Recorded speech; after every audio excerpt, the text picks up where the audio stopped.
Hi friends, welcome to ஷாய்கனிஷ் media. இன்றைக்கி நம்ம சேனலில் என்ன பார்க்க போகிறோன்னா, கருப்பு உளுந்து வெந்தய கொழக்கட்டை தான் எப்படி பண்ணலான்னு பார்க்க போகிறோம். நம்ம சேனலில் யாராவது ஃபஸ்ட் டைமாக பார்க்கறதா இருந்தால் சப்ஸ்கிரைப் பண்ணிடுங்க, பக்கத்துடைய பெல் பட்டனை கிளிக் பண்ணிடுங்க, உங்கள் ஃப்ரெண்ட்ஸ் அண்ட் ஃபேமிலி சர்க்கிளுக்கு ஷேர் பண்ணிடுங்க. ஒரு கப் அளவுக்கு புழுங்கல் அரிசி, அதுக்கு 1/2 கப் அளவுக்கு கருப்பு தோல் உளுந்து, வெந்தயம் 3 ஸ்பூன் அளவுக்கு எடுத்திருக்கேன். இப்போ 3 ஸ்பூன் வெந்தயம், 1/2 கப் கருப்பு தோல் உளுந்து, புழுங்கல் அரிசி இவ்வளோத்தையும் மிக்சி ஜாரில் போட்டு நல்ல நைஸாக திரித்து எடுத்துக்கோங்க. அரைச்சி எடுத்த அந்த பவுடரோட தேவையான அளவு உப்பு சேர்த்து நல்லா மிக்ஸ் பண்ணி விட்டுக்கலாம். புழுங்கல் அரிசி, கருப்பு உளுந்து, வெந்தயம் எல்லாம் போட்டு அரைச்ச இந்த மாவு கூட தேவையான அளவு உப்பு சேர்த்து நல்லா மிக்ஸ் பண்ணி விட்டுட்டு தண்ணி கொஞ்சம் கொஞ்சமாக ஆட் பண்ணி நல்லா விரவி எடுத்துக்கலாம். இந்த கொழக்கட்டை அரிசி தனியாக உளுந்து தனியாக ஊற வச்சும் அரைச்சும் கொழக்கட்டை பண்ணலாம். இந்த மாதிரி இன்ஸ்டண்ட்டாக மாவாக ரெடி பண்ணிவிட்டு தண்ணி தெளித்து நல்லா குழுன்னு நம்ம விரவி வச்சு ஒரு 4 to 5 hours நல்லா ஊற வச்சதுக்கப்புறம் நம்ம கொழக்கட்டை பிடிச்சோம்னா நல்லா சாஃப்டாக வரும்.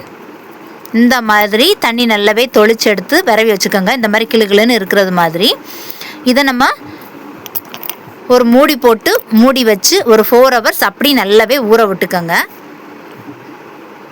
இப்போ பாருங்கள், நல்லா திக்காக ஆகிட்டு இந்த மாதிரி கொழக்கட்டை நீங்கள் எந்த ரவுண்டு ஷேப்லனாலும் ஓகே, உங்களுக்கு எந்த ஷேப்பில் கொழக்கட்டை வேணுமோ அந்த ஷேப்பில் பண்ணிவிட்டு தேங்காய் பூ மேலே ஆட் பண்ணி இட்லி குட்டுவத்தில் வச்சு நம்ம வேக வச்சு எடுத்துக்கலாம்.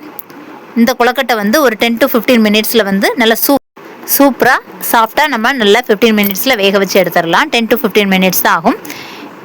இட்லி பாத்திரத்தில் வச்சு நம்ம வேக வச்சு எடுத்துடலாம். சூப்பராக ஹெல்த்தியான கருப்பு உளுந்து வெந்தய கொழக்கட்டை ரெடி ஆயிடுச்சு. வெள்ளை உளுந்துலேயும் சேம் இதே ப்ரொசீஜரில் நீங்கள் பண்ணலாம்.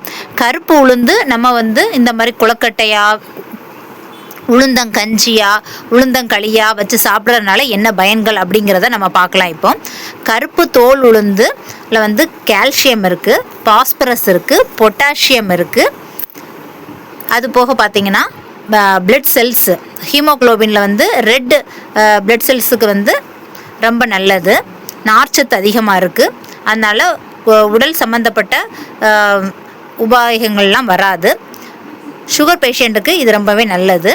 இந்த மாதிரி நீங்கள் கருப்பு உளுந்தில் கொழக்கட்டை செஞ்சு நான் இன்றைக்கி சைடிஷாக சிக்கன் கிரேவி மாதிரி தொக்கு மாதிரி தான் வச்சு கொடுத்தேன். பசங்க விருப்பமாக சாப்பிட்டாங்க. நீங்கள் கருப்பு உளுந்தங்கஞ்சி, கருப்பு உளுந்தங்களி, கொழக்கட்டை, வெள்ளை உளுந்துலேயும் சேம் இதே ப்ரொசீஜர் பண்ணலாம். கருப்பு தோல் உளுந்தில் சாப்பிட்டிங்கன்னா இன்னும் ஹெல்த்தியாக இருக்கும்.